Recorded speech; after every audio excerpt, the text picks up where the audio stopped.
The world of 200 million years ago saw some of the strangest animals that had ever lived.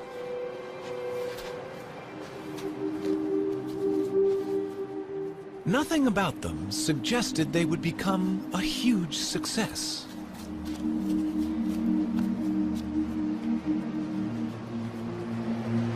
But these turtles were among the first of Earth's great dynasties of reptiles.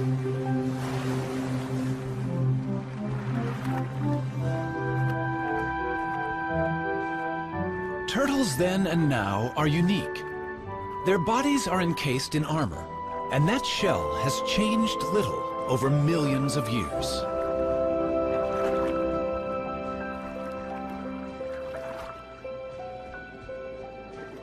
Varying greatly in size, they colonized most of the world. But wherever they live, the basic shape of a turtle's body remains the same. Some land-dwelling turtles, or tortoises, are quite small. Others have become famous as giants. Some long-necked types are at home in and out of fresh water. They and these shorter-necked turtles are known as terrapins.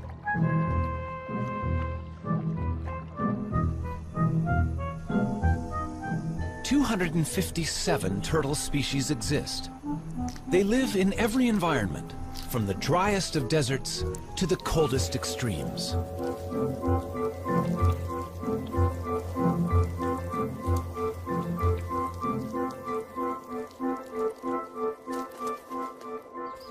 Some that are gentle vegetarians have become welcome visitors to our homes. Others hunt out of our view.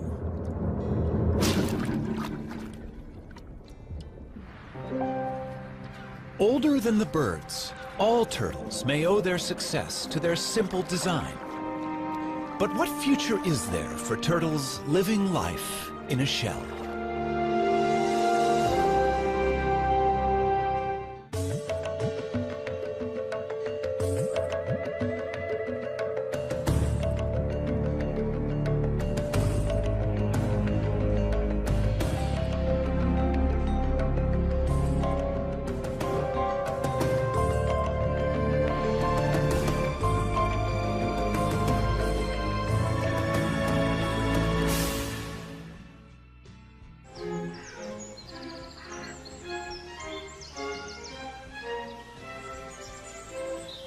Powderham Castle in England is the ancestral home of Lord Devon.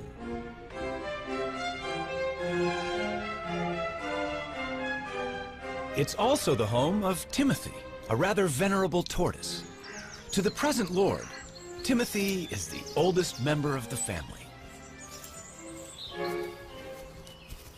Timothy first came into our family in 1892, and he previously belonged to Captain Rutherford, who was a sea captain, and undoubtedly he was on board ship for quite a long time. And this has given rise to a number of myths about Timothy's beginnings, that he belonged to pirates and all this sort of thing, which aren't strictly true. He's outlived a number of Earls of Devon. I think at a quick count it's about 7. Or maybe I'm either the 7th or 8th that he's known. The suggestion is that Timothy is at least 162 years old. I think he mostly lives on sort of clovers and things, but his favourite really is strawberries. Now, my son, what about that? He's been known to make a mistake when he is wanting a strawberry, and we once had a lady with painted red toenails, and she got rather a sharp nip on the toenail. But he doesn't make too many mistakes. He knows usually what he's got. I don't know that he's terribly hungry at the moment. No. I think it's too cold for eating today. Counting growth rings on their shell is not always a reliable guide to a tortoise's age. Rings vary with diet. But tortoises always live life at a slow pace, and that may be a reason for Timmy's record age. The fossil record is our best guide to the history of Timmy's ancestors. The first we know lived some 300 million years ago in the world of forests that gave us our coal. From such primitive reptiles, turtles diverged first, leaving dinosaurs and other reptiles to go their own way. Through the ages, there have been turtles of fantastic size and diversity. They saw snakes emerge 100 million years ago and witnessed the extinction of the dinosaurs. That turtles have survived so long is due to the extraordinary design of the shell that protects their body. The shell has remained virtually unchanged for 200 million years. A thick layer of hardened scale is its first line of defense, but a broad, bony layer, the carapace, provides strength. In other animals, this bone would be ribs. The turtle's backbone is fused to the shell. It's the support under the bridge.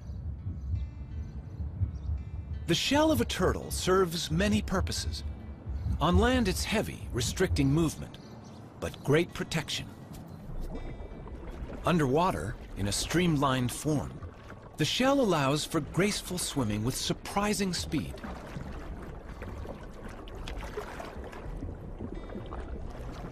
Power is provided by huge front flippers.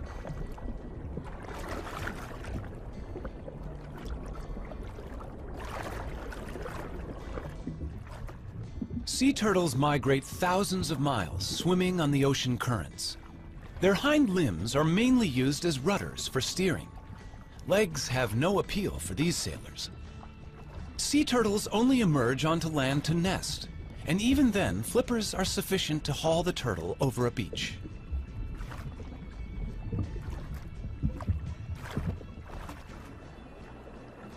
Freshwater turtles, or terrapins, do have legs, with webbed toes to propel their streamlined shell.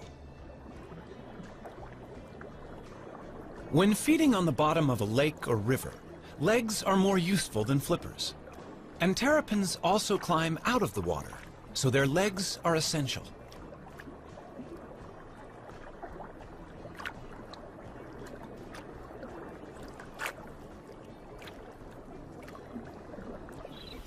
A tortoise, walking on land all the time, needs strong legs, in this case to carry it out of danger.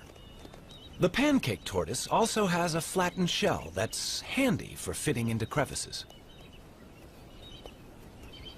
A caracal can easily spot a meal in these cracks, but the shell of this tortoise, being flexible, can be tightly wedged in the rock. This pancake tortoise's casing defeats the inquisitive cat.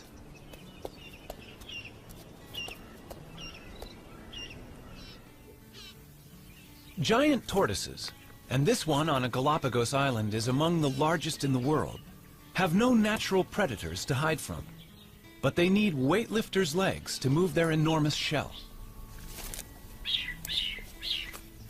This one is hauling a house that weighs nearly 300 pounds and is over an inch thick.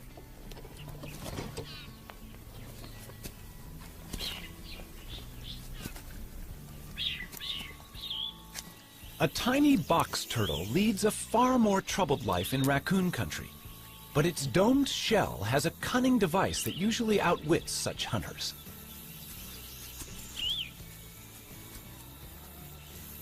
It's time to take evasive action.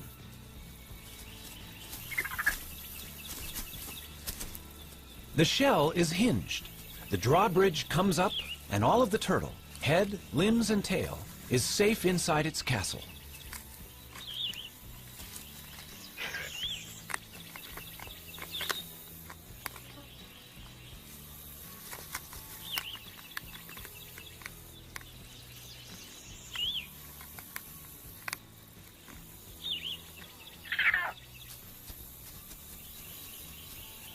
Only when the raccoon retreats will the turtle venture out. That hinge on the lower shell saved its life.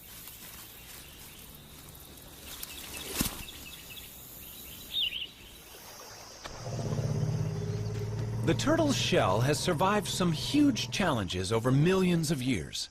But sometimes, no matter how good the design, the odds can be against it.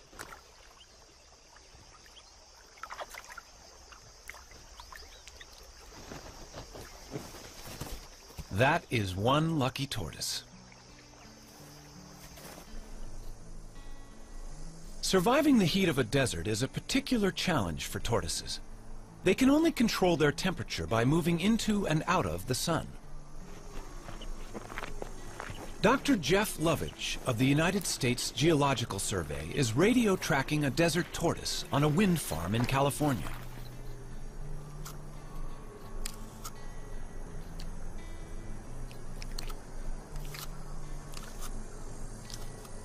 Desert tortoises have recently started to decline, and Jeff wants to find out why. Well, here's one of our females. Hello. It's getting a little warm out here, isn't it? It's only 9 o'clock right now, but it's already hot out here. It's probably 95 degrees and it's going to be 115 before the day is over. And she's heading for the burrow off to my right. The tortoise needs the burrow to survive and protect itself from the extremes that are so characteristic of the desert. 115 degrees. 30 degrees more than even this desert tortoise could survive out in the open. Look at her walking into my shadow. Desert tortoises take advantage of every opportunity they can to become cool in the midday sun. At the other end of the thermometer, extremes of cold present their own challenge. Some turtles in Canada can survive freezing temperatures. Called painted sliders, their frozen bodies are not drawing breath, and their hearts are not beating, and yet they are not dead.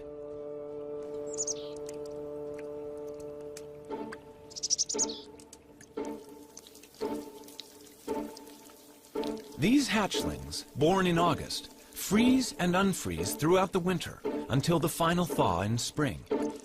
How the cells of their body survive this, nobody knows.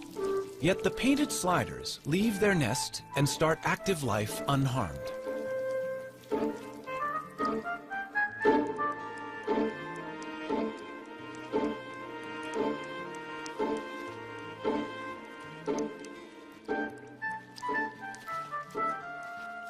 Such marvelous abilities to survive were entirely to the turtle family's advantage until humans appeared on the horizon. In the centuries before refrigeration was invented, it was sailors who took advantage of the turtle's special qualities. Since turtles can survive for several months without food, they could be carried aboard as a supply of fresh meat. Killing turtles for their tasty meat is a very ancient practice. Wham! That's a direct hit. It's painless for the turtle, though, because we use a special kind of harpoon point, just enough of it to penetrate his tough layer of shell. That is now known to be nonsense. Nerve endings by the hundreds fill both shell and bone, but myths die as hard as the turtles. These turtles weigh from 300 to 500 pounds, and their age is estimated at 1 pound to the year. By the start of the 20th century, overexploitation had brought some kinds of turtles to the brink of extinction. Today, turtle soup and meat consumption continues despite international laws, which attempt to protect endangered turtles.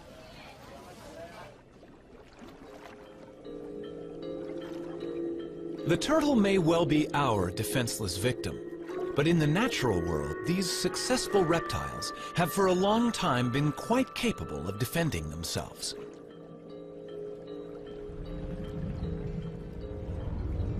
Tiger sharks and their relatives kill sea turtles in deep water. But in these shallows, this loggerhead turtle can turn the tables.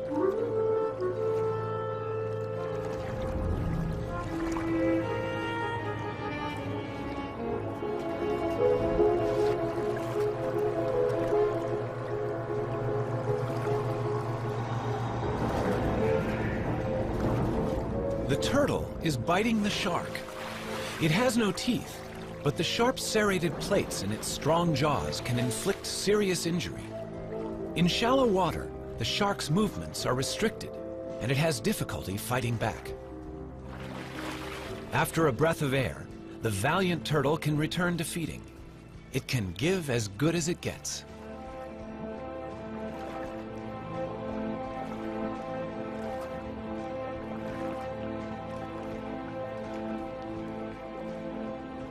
A loggerhead eats a variety of seafoods, but its beak is ideal for capturing hard-shelled prey. Bad luck for this crab.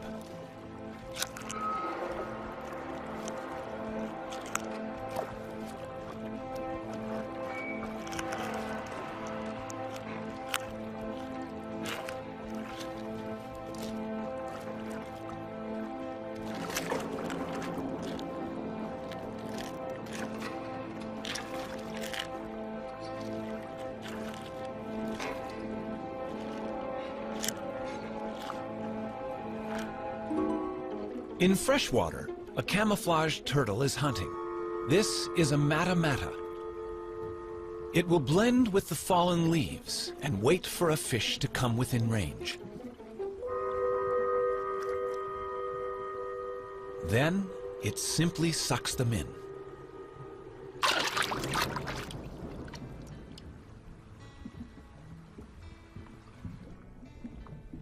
The fearsome jaws of an alligator snapping turtle gape and reveal a worm-like appendage on its tongue. Lured by its wriggling, a fish investigates this death trap.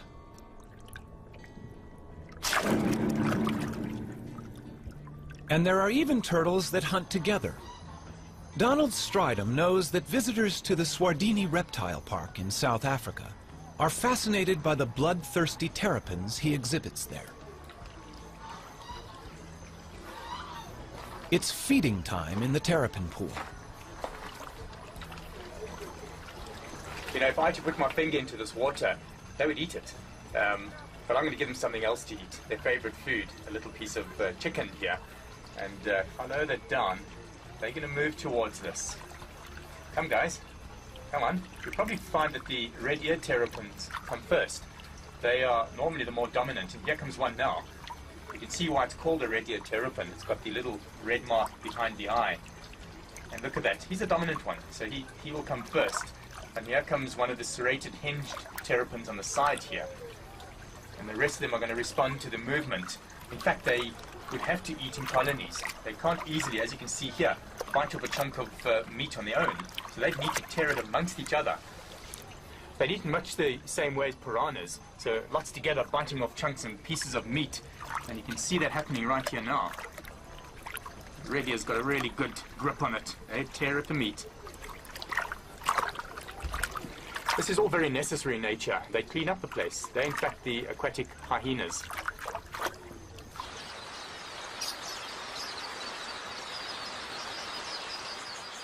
Forget big game watching here. Keep your eyes on these little guys. Eating chicken on a plate in the reptile park is nothing compared with how these terrapins feed in the wild. The predator sizes up its prey, these quelea, which flock in the thousands.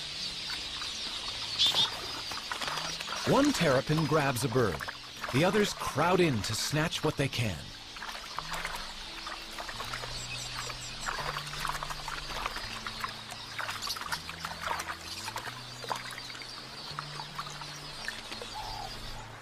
Even birds as big as doves are not safe from the helmeted terrapin's submarine attack.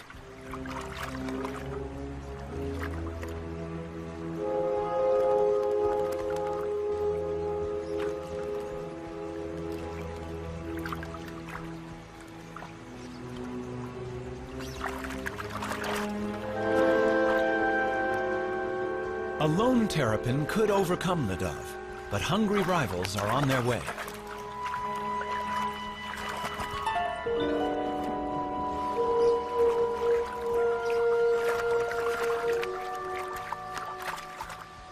And turtles can be even more competitive when it comes to mating. The birds of Dasson Island off the Cape Coast of South Africa share their tiny home not only with rabbits, but also with more than 10,000 tortoises. But not until the temperature climbs to 75 degrees do they come out. Male angulated tortoises hold territories, and once they've warmed up, they begin to chase females on their turf.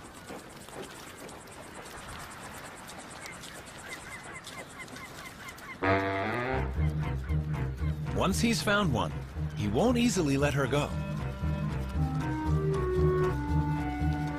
So far, so good, but he's chased her onto another male's territory, which will upset his plans.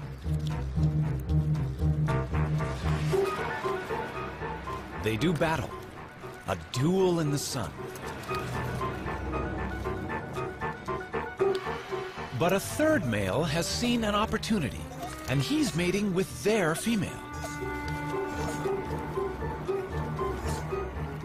Neither the combatants nor the vigorously mating couple show signs of giving in. By the time the fight reaches its climax, the mating is also over. The loser may even lose his life. He must right himself, or else fry in the sun.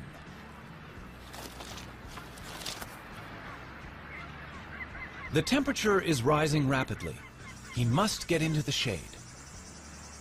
But that's hard to find with 10,000 competitors. His answer is to dig in, covering head and limbs and using his shell as a sunshade.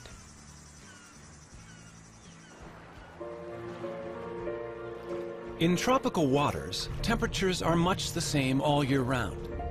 These male green turtles near Borneo will mate whenever a receptive female is available.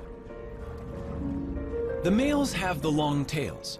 They're all pursuing one female.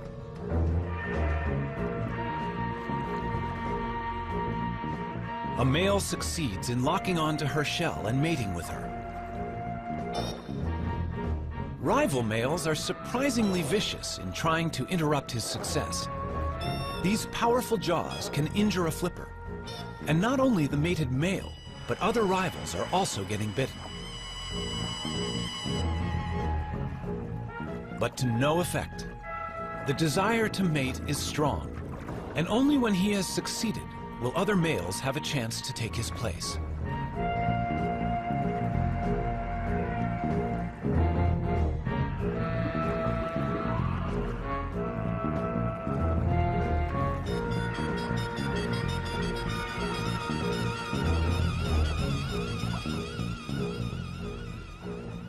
In the sea or on land, turtles breed with little problem. But on the unique islands of the Galapagos, a crisis has arisen.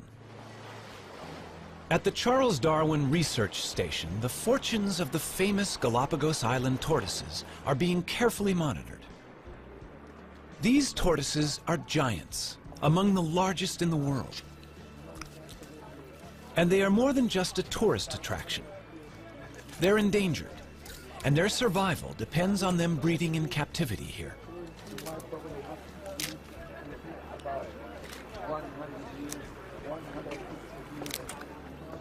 These baby tortoises are the hope for the future. Each island has its very own type of giant tortoise, found nowhere else. And in these pens, babies are being nurtured until they're ready to be taken to their particular island home.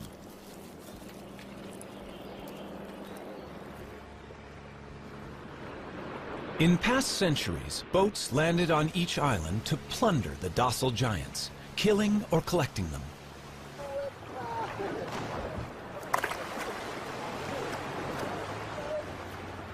Today's boat is helping to right that wrong, bringing in young tortoises to replace those that were taken.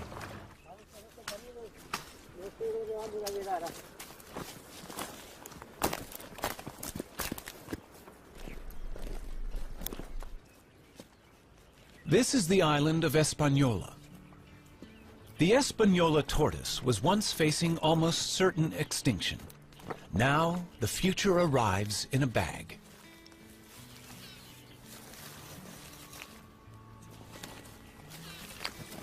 A 1,000 young tortoises have been released like this, all bred from just 15 adults collected in the 1970s. They should be safer than they've ever been. Their only enemy was people, and now the poacher has turned protector. In 20 years, they should all be as big as this adult. But this success has not been repeated for the tortoises of Pinta Island. The last remaining resident of Pinta is living out his old age at the Charles Darwin Research Station. They call him Lonesome George. More than 70 years old, he's the last of his species. All the others starved when introduced goats ate the plants of Pinta, and shipborne rats ate the tortoise eggs. Zoos and private collections worldwide have failed to turn up a relative. And even if a mate were found, he could be too old to breed.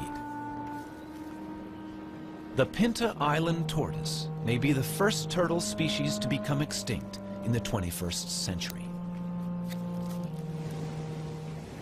The future of many of the world's turtles is a matter of concern.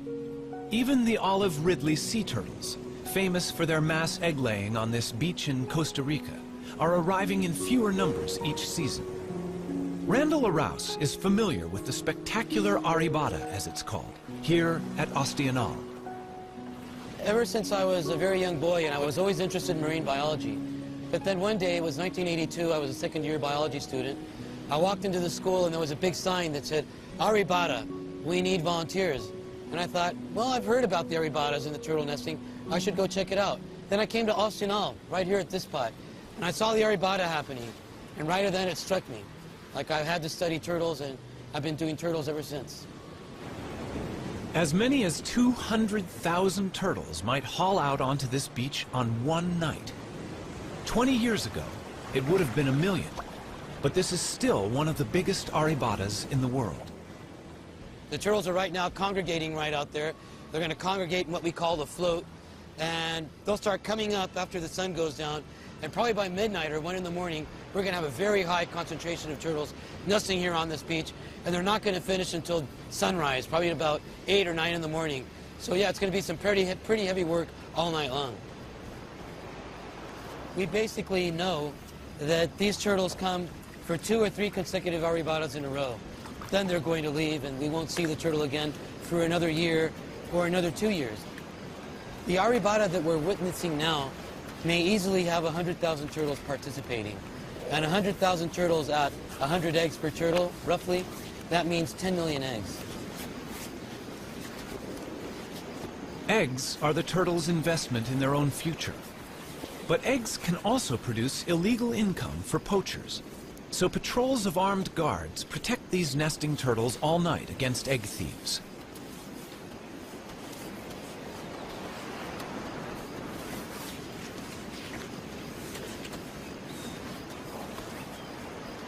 This female may have mated with several males offshore.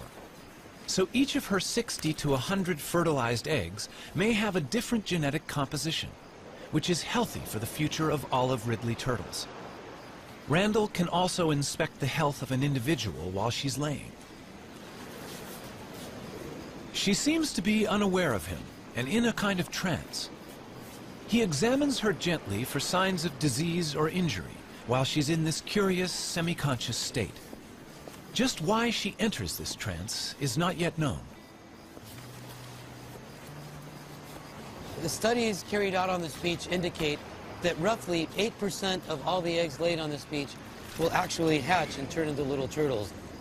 Now, that does not mean that these little turtles will turn into adults. A wild guess is 1 out of 100.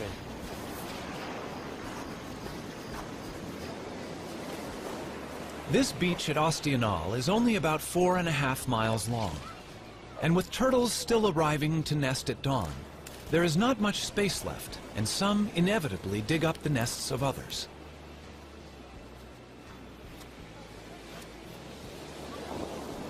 Many eggs get damaged, and the loss is enormous. The collection of eggs is important for the local economy, but local people are only allowed to take them for the first 36 hours of an arribada. It's a conservation plan they're happy with.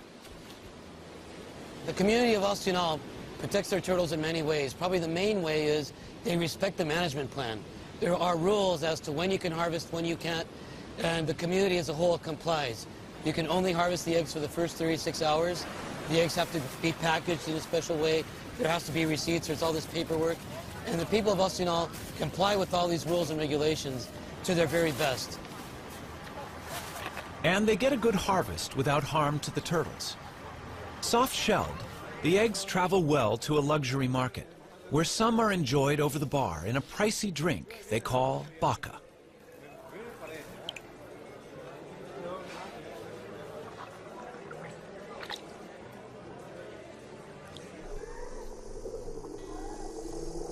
Now that more and more people are living where they do, land turtles such as the California desert tortoise face greater problems. This rivalry concerns Jeff Lovage. When you look at what people have done to the desert in the last 100 years, it's amazing that it's survived.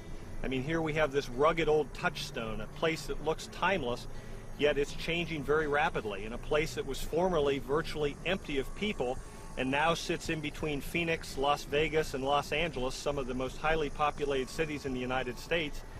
And we put roads in through the whole desert. We've driven over it in our motorcycles, our trucks, and our off-highway vehicles. We've encouraged the spread of exotic species of plants and animals that are changing the landscape of the desert very rapidly. And the desert tortoise has become the flagship species for conservation in the Mojave Desert. But it has a very uncertain future in terms of how it's going to be able to survive in this onslaught of human population increase. Its charm may be a desert tortoise's worst enemy. People like to have one at home.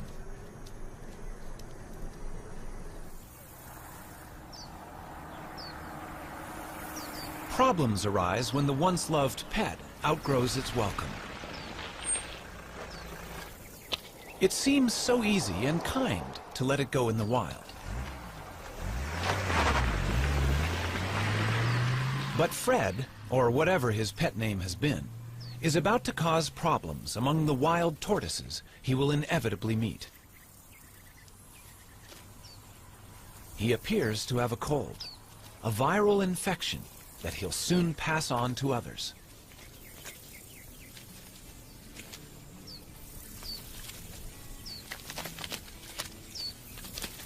A whole population of desert tortoises may die because one unwanted pet was carelessly released.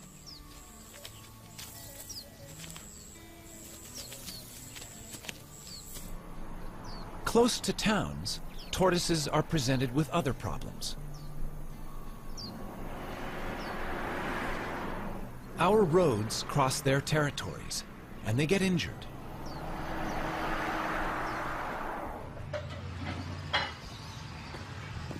Very injured turtle. Another casualty for the vet. But this one is not from a traffic accident. Hi, what do we have here? Oh, let's have a look. Poor thing. Oh, looks like it's been chewed up by a dog or a coyote or some kind of a predator. Okay, this is just like dead skin, dead scales, so this doesn't hurt. This is just like peeling dead skin off. Fiberglass can be used to repair tortoise bodywork. Sometimes I feel like a cook when I'm doing this. Cover up, but we'll cover it up with another layer, and it should do fine. Because of the fact that it's clear, we can see through it and see what that tissue looks like in there. So if it ever got to a point where that tissue started looking bad, we'd be able to take this shell patch off and get in there and treat it. All right. Convalescence for that injured turtle is available here with Dan Touchstone of the San Diego Turtle Society. Turtles are able to survive much more severe injuries than a mammal because of their shell and a much slower constitution. Strawberry? Ah, come on, you want it. He also has orphans in his care, unwanted pets. Morning, Puddles. All are pampered here. How you doing, big guy? Breakfast time for you. Yeah, there you go. Puddles, you were about the size of a walnut when we got you. Here you go. I know you're hungry. In Florida, turtles have acquired a special friend, Richard Moretti, who's a bit surprised by his new passion. I moved to the Keys in 1983 and started fishing. Everybody said, oh, you're so great, you came to the Keys to save the animals. No, I came to kill the fish. It just, living in the Keys changes you. You appreciate the environment a little more. Okay. Yeah. She'll be out here by the end of summer. And these are the new babies? Concerned about sick and injured turtles he encountered in the late 1970s, Richard set up the Florida Turtle Hospital and staffed it with a dedicated veterinary team. Well, she'd have to get a little larger, but yeah, she's swimming okay and she's eating just fine.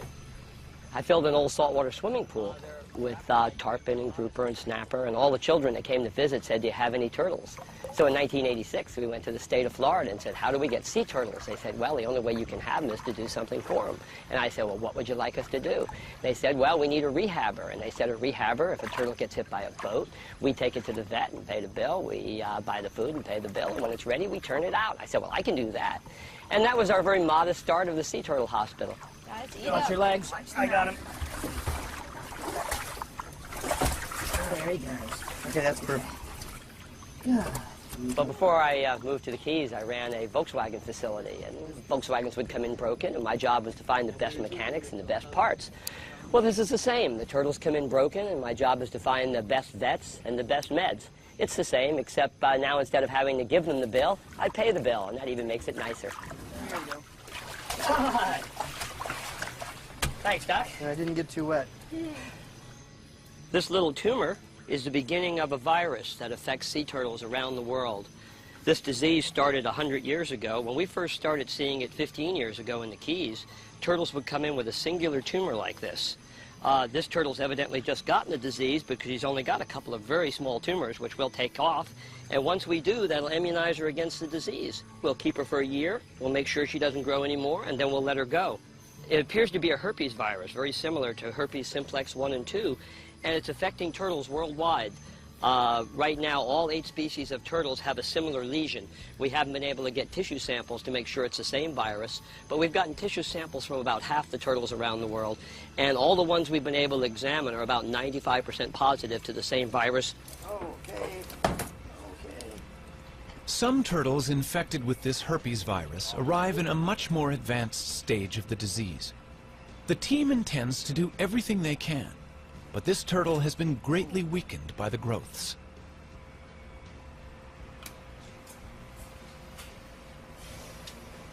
Notice the contrast difference. You have a radio opacity here. Notice it's not bone dense and it's not soft tissue dense. I'm concerned about these. We definitely need to go in and do the endoscopy and document that they're there with some digital photographs. Okay. And the reason too that we have her on her back like this is that way we don't accidentally poke into something like an intestine or a bladder. Here, so you know we're in. That's got to make her feel so much better. Okay, gang, here we go. I'm going to pass this directly in. There we go.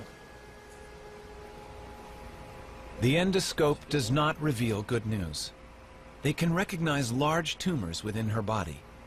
In the wild, she may not have lived much We longer. have what we need. Okay, now we need to roll her back over because I need to put a suture in there. Suture in there? Okay. Well, that's not good news for this baby, unfortunately. Easy. They can do nothing for her except ease her pain and put her to sleep.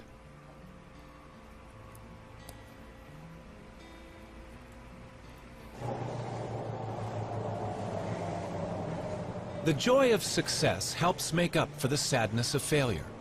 And today, 4 rehabilitated turtles are going home.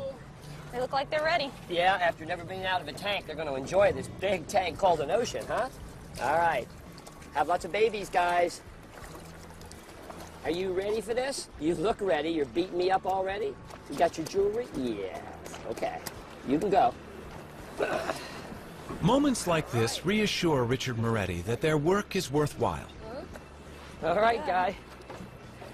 Shall we send them in pairs? All right, sounds good to me. All right, they're roommates. They've been roommates. Okay, there they go. Ready? Usually when you see wildlife being worked on, it's usually on a picnic table with a buck knife. But we've built a state-of-the-art facility to give these animals the care they really need. Those little turtles that were just released, when they came in, they had been trapped in roots when they were born, and they struggled to get out. And they were cut all the way to the bones, all over their body from struggling with those roots. It took us 2 years to get them ready, and you saw those were nice, healthy turtles. And the feeling, taking a wild animal that's going to live a lot longer than I will, back out into the ocean and turning it loose for future generations, well, you can see, goosebumps. It's great. Nothing feels better than being able to put something back to the future.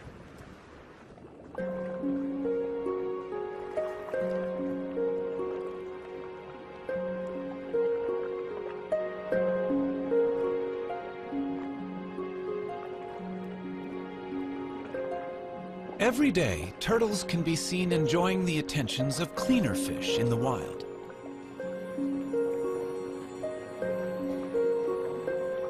The fish feed on algae, and in doing so, clean the turtle's shell. It's a partnership that's millions of years old.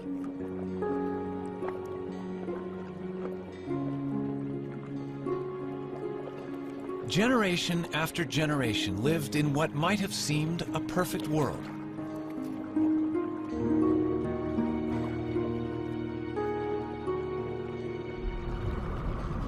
But change is sweeping through the ocean.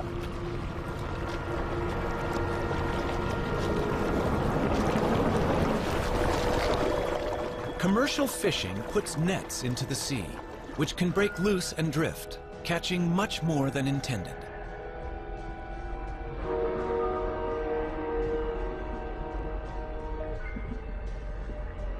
These death traps can also snare and drown frightened turtles. Helplessly bound, they cannot swim to the surface to breathe. Shrimp nets have also taken a toll on turtles. Scientist John Mitchell. In the late 1970s and early 1980s in the southeast region of the United States, we estimated that approximately 40,000 sea turtles were killed incidental to shrimp trawling. And this problem created a need for either a shutdown of the fishery or the development of some apparatus or a technique to exclude the sea turtles from the trawl. What they developed was TED, a turtle exclusion device. It's tested inside the trawl net of a working fishing boat.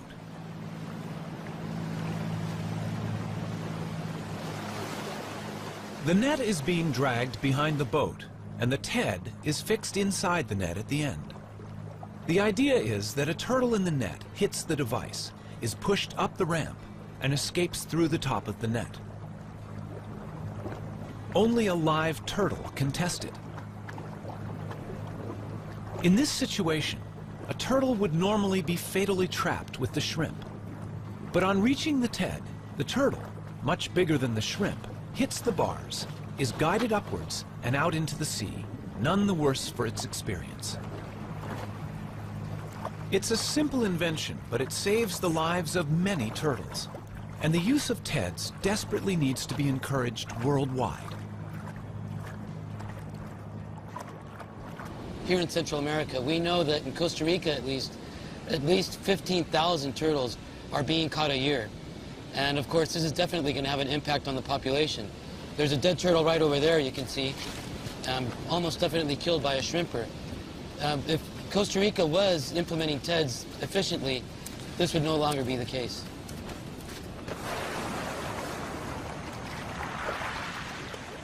In the sands of this beach at Ostianal, the olive ridley turtles have been developing for some 60 days.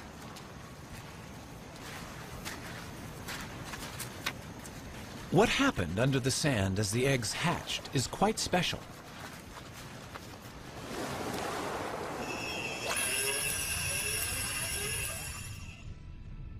The eggs at the bottom of the nest hatch first. The hatchlings climb to the top of the chamber, and down below, sand fills the space they left. As more hatch, the floor is gradually lifted to just below the surface, and the hatchlings emerge together.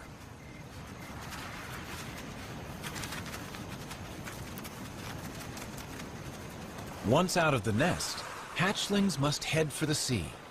But how do they know where it is? Light is a crucial factor for orientation. The sea is always brighter than the land.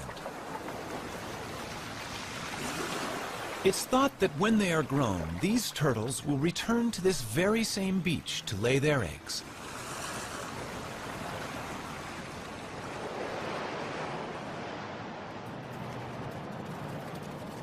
Turtles also hatch in daylight.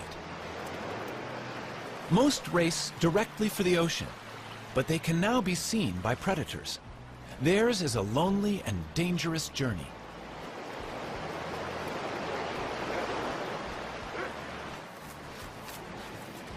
On this beach, almost every animal has a taste for turtles.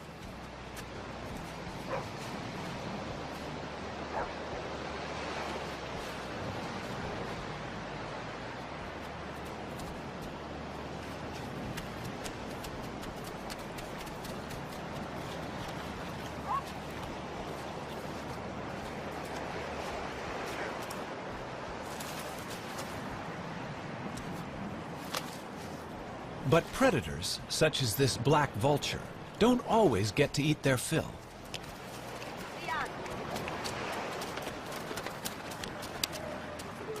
Survival of the turtles is important to the local people. When the turtles are hatching, the women all organize and they go to the beach. They shoo the predators away to make sure that the little turtles can make it into the water. They try to make sure that all these little turtles make it to the water safely, because of course it's to their best interest to make sure that these little turtles make it to the water. They eventually turn into adults and come back and participate in an arribada 10 years down the road. Although some 10,000 hatchlings will survive to become adult turtles, remember 10 million eggs were laid in these sands.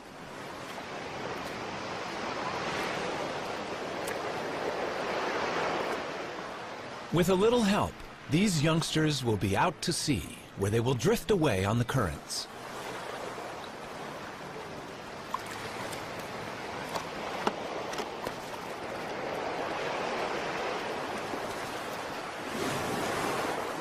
No one knows where they go.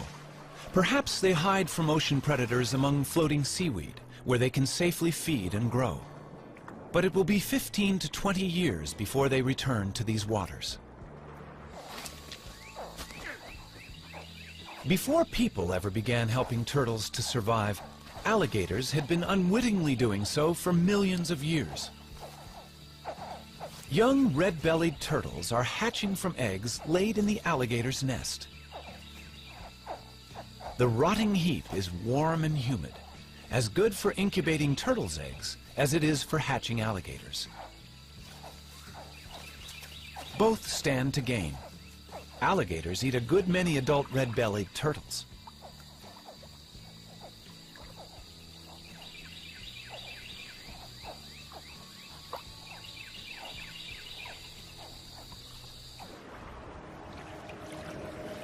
For 200 million years, turtles, with their curious bodies encased in their remarkable shells, have endured all manner of change around them. Today's world is unlike that of long ago.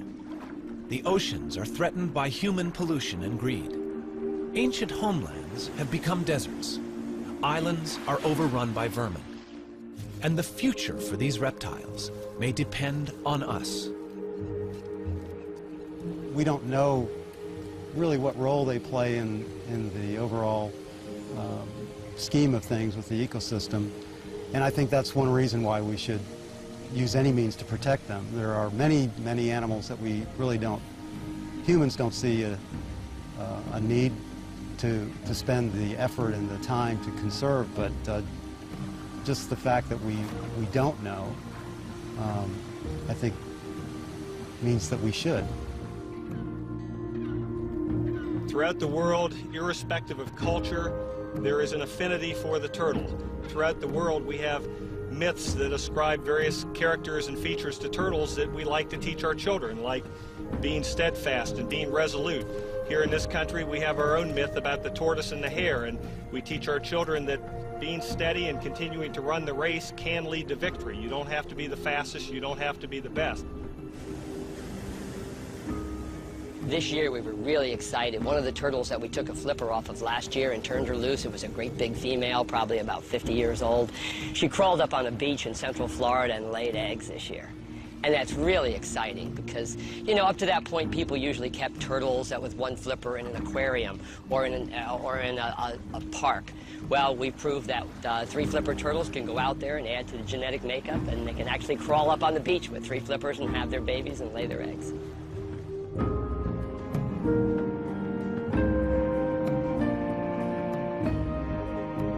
They're 200 million years old. Those are living fossils that we put back in the ocean. And hopefully with a lot of help from our friends that help us work on turtles, we'll see them into the next millennium.